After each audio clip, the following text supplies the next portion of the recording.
Changamoto ya pili ni barabara. Barabara yetu ya ambayo inaingia kwenye kijiji, hata ikinyesha mvua, bodaboda haipandi na mgonjwa hawezi kupandishwa hapo. Changamoto ya tatu ni kuwa tuna kilio chetu sisi wananchi wa Chumbageni kwa ujumla. Wenzetu wote wamepitishiwa mradi wa barabara, wamelipwa, lakini sisi tunaambiwa hatulipi wakati tumeathiriwa vipando vyetu.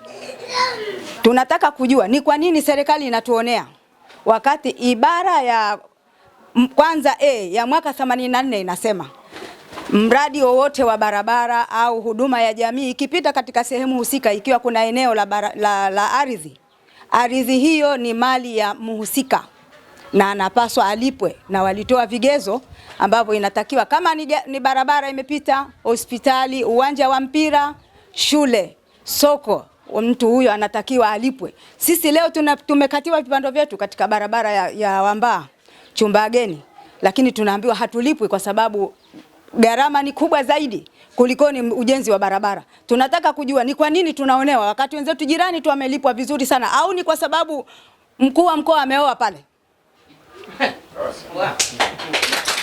Kwa tunaomba Mheshimiwa mbunge ulifikisha hilo kwa Mheshimiwa Rais. Kwa sisi tunaonewa kwa sababu gani? Wakati ni haki yetu ya msingi.